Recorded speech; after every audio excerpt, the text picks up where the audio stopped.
What it do, y'all? Your boy is back on the grind. One more time, your boy is back at it again. This is actually my second video shooting this intro, man, because I just did a whole intro and found out that I wasn't filming. So let me just check, see if it's filming. Yeah, it is. So anyways, I'm going to make this intro even shorter then. So today we are actually working on the Regal out there. If you're new to the channel, that is a 87 Buick Regal Limited, and it's a turbo car. And today, since we got a break in the weather, it's not raining, the sun is out, the sun's shining directly on the car. It is cold, but it is a little bit warmer with the sun shining directly on the car. So we're going to go ahead and take advantage of the daylight, because with daylight savings and all that stuff, now it's getting dark here at like 4:30. So anyways, I'm going to take advantage of it. Today's task is to install this hot wire kit and install a new fuel filter if it needs it. There's no real way for me to check to see if it's been replaced or not, other than maybe it looks new. I don't know, but we'll see. And I'm going to check the vacuum lines under the car to make sure they're all good to go, because they are known for vacuum leaks on these cars.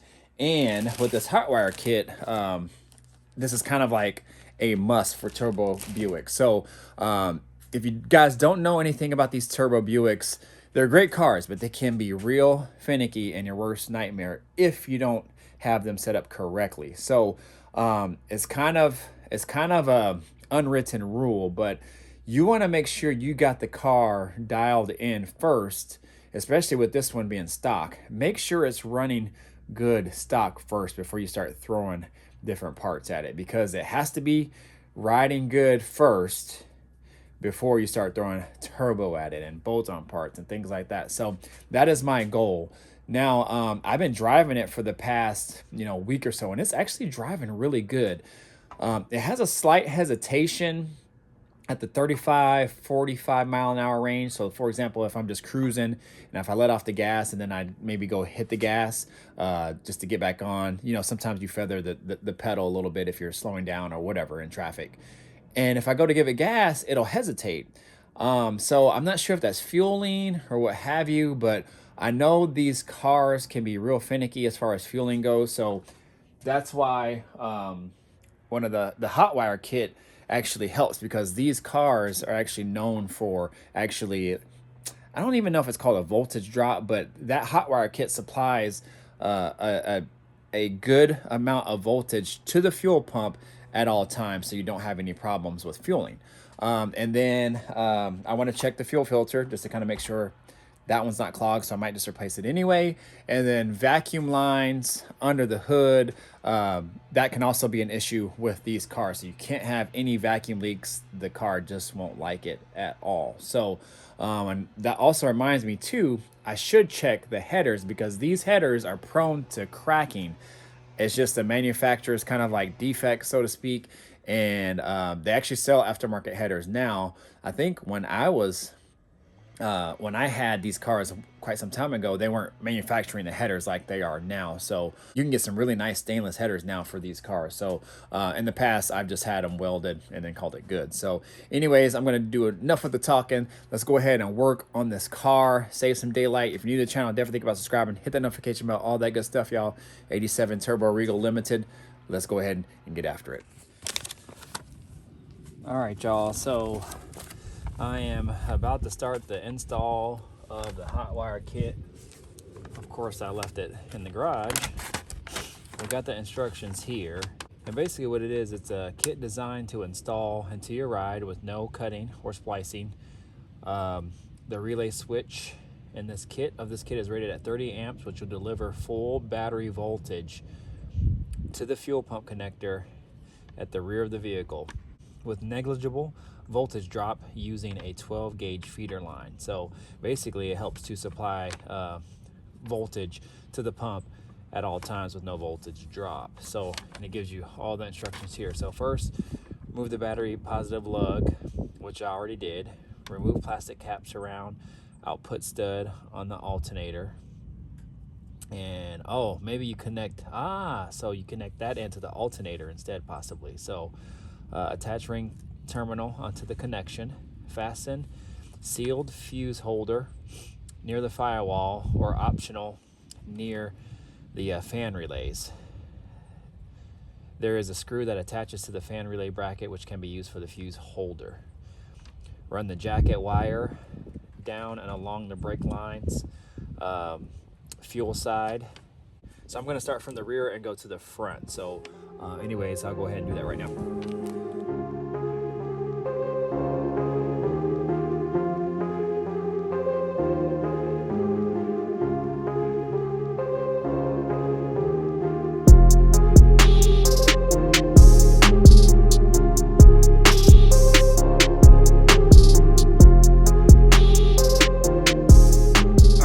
So probably about 30-45 minutes later, I have it all ran. I don't have it fully hooked up yet, but I have all the lines ran and zip tied kind of temporarily in. I left majority of it loose, that way if I needed to adjust any slack I could. But basically what I did is I started from the rear up to the front, and the directions actually tell you to go from here front to the back, but there's also some directions that I read online that says it might be smart to go from the rear to the front. That way you don't have a whole bunch of extra slack. Up here you can kind of like leave it loosely back there and kind of just go and feed it in. And so I have some slack kind of tucked and wound up on top of the shock tower inside of here. So it's kind of tucked up in there and actually zip tied to the top of the exhaust hanger that you can't even see. It was the original exhaust hanger, I believe, but this car with new exhaust doesn't need to use that hanger, so it's just out the way of the now new aftermarket exhaust, so that's perfect. So what I did is, this is it right here. The directions actually tell you to mount it to the fan relays right here, so that's exactly what I did, and that's the fuse for the hot wire kit.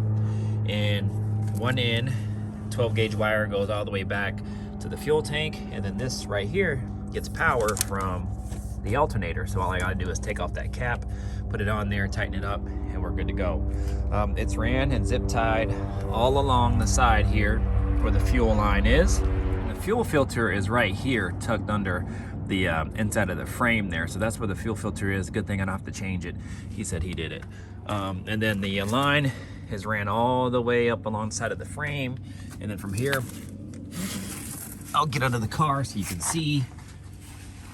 So I have it from the inside of the frame tucked under here, and it comes out and it ends right there. Now the directions say to mount this to here. I guess it would be like this, and then we're good to go. So then this end hooks up to the harness, and then this end actually hooks up to the sending unit right here. So I don't have everything just kind of just laid there for now, but that's pretty much how you hook up the hot wire kit. So now what I'm gonna do is go ahead, hook this end up.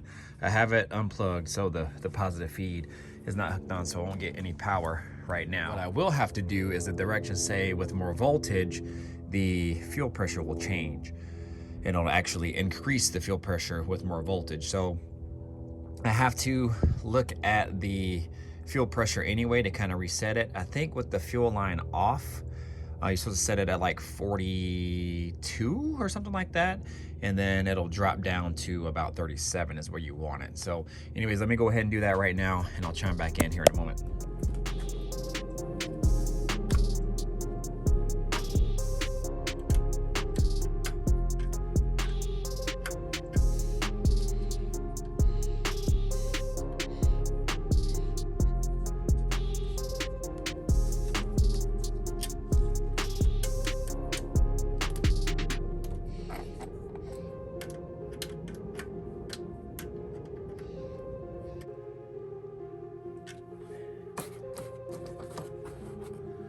Oh, okay, ran nicely. I like it.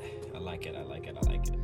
All right, y'all, so I got about 30 minutes here before it starts to get dark, but I pretty much got it all done. So everything is wired under here. I got my Allen wrench ready to adjust the fuel pressure here.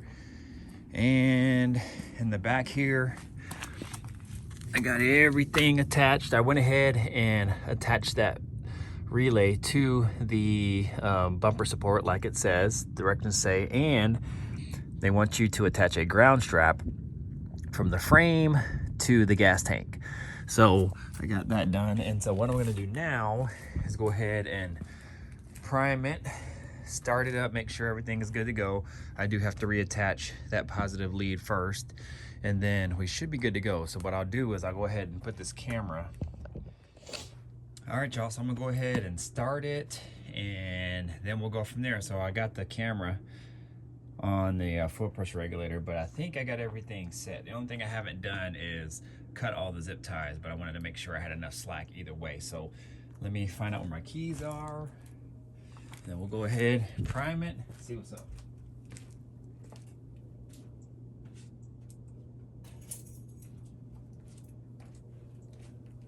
So again, I think, if I'm not mistaken, it's 43 pounds with the line off and 37 with the line on. So we'll see where that goes.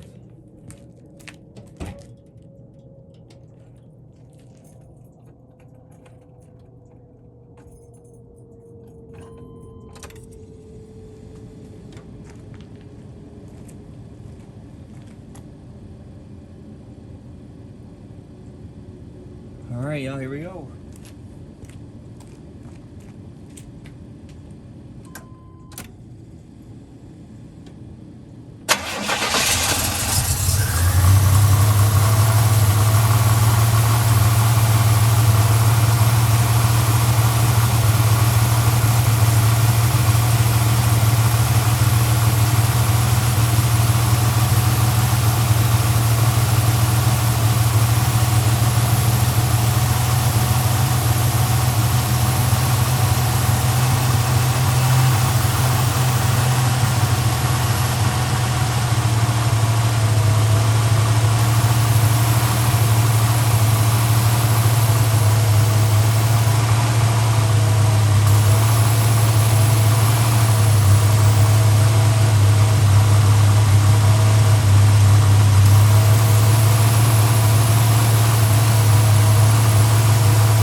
Goes right to 37.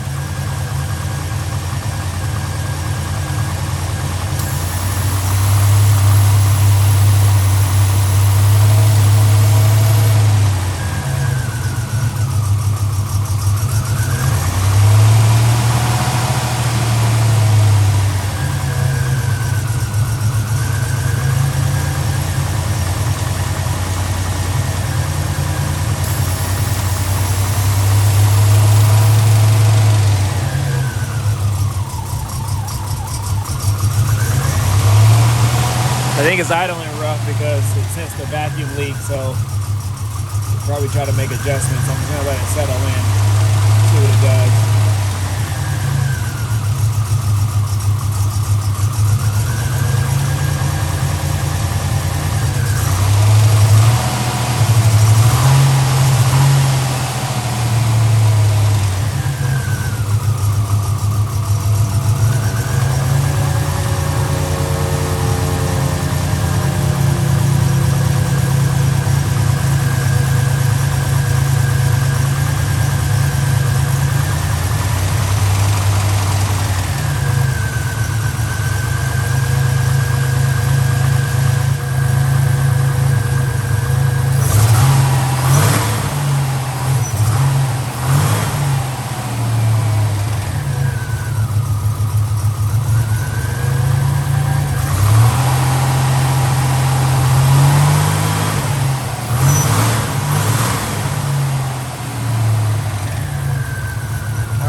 Sit here and let it run for a bit. Let it maybe get up to temp, see what's up. And at some point I'll probably change all the vacuum lines as well, just for a peace of mind. Really don't know if there's a vacuum leak, but a vacuum leak can really be anywhere. You know, it could be, you know, a part of the turbo, intercooler system. It could be, you know, one of these lines or what have you. So we'll kind of just see where it's at. When I was under there, I was kind of looking at the motor mounts too. The motor mounts look good. Yeah, let me go ahead and I'll clean up here real quick while this engine is idling, and then I'll try back in here in a little bit. All right, y'all, so that is pretty much it for the install. I let it run for a little bit. Seems to be holding pressure just fine. I rechecked for vacuum leaks. I don't see any or even hear any. A lot of the times the header, let's see if I can find my flashlight. So the header can crack down there on the very last area of the cylinder. Sometimes it can crack there. Looks like it has been repaired, and I don't see any cracks on this side, so that's actually good. So that's a good thing. So whoever had this car definitely took care of it, but I don't see any issues as far as vacuum leaks. All the hoses look fairly decent. I let it run for a while, seems to be fine.